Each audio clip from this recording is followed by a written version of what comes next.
DYU R1 is very much an urban bike. It's for getting around in the city, not for long leisurely weekend cruises. But as a folding e-bike, that's pretty standard. These things are designed as convenient little urban runabouts. Now it's not a typical folding e-bike, as in the frame doesn't fold in the middle. Instead, the handlebars fold down just to make it shorter. This way you can fit it in the backseat of a car or under a desk at work. The seat post also comes out, which removes the battery with it, since the battery is actually built into the seat post. There's a neat little lock that allows you to leave your seat on the bike while it's parked outside and not have to worry about someone jacking your battery. The design is neat, but it also means the battery capacity is limited, since there's just not that much space in the seat tube for a battery. The pack is rated at 36 volts and just 5 amp hours, meaning about 180 watt hours. That translates to around 25 kilometers or 15 miles of range in real-world riding. Not huge, but probably enough for local urban errand running. 25 kilometers is also the top speed, as in 25 kilometers per hour or 15 miles an hour.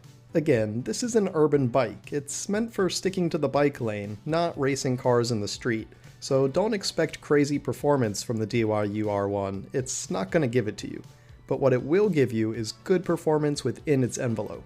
A built-in torque sensor provides really comfortable pedal assist, as in it comes on and applies power nearly the instant you apply pressure to the pedals.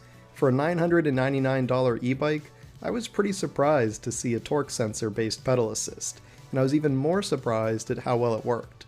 It's just a very comfortable pedaler. I'm also glad to see other features included at this price too. There included fenders, which is great for those of us that have to deal with rain or puddles along our commute. In the real world, outside of sunny Southern California, rain is a thing. There's also a rear rack, though I would have preferred if it had open rails to make it easier to hook bungee straps to. One feature I also really liked were the lights. In the rear, the tail lights and the brake lights are built right into the dropouts, so they're frame integrated. It's a pretty snazzy look, and it invokes design styling we normally see on much more expensive e-bikes. The front gets a more basic headlight than those cool taillights, but at least lights are included at all. Many sub $1,000 e-bikes cheap out and don't give you any lights. All in all, I'd say that the DYU R1 is a fairly low performance e-bike, but that it offers good bang for your buck in its class. If you're looking for a fast or powerful electric bike, look elsewhere. You just can't expect a 250 watt e-bike to do that for you.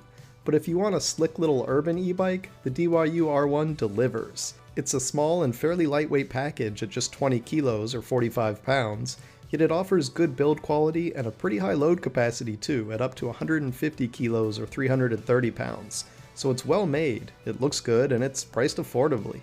I still ding it for low power and low battery capacity that limits the range, but I appreciate all the other things that it brings to the table.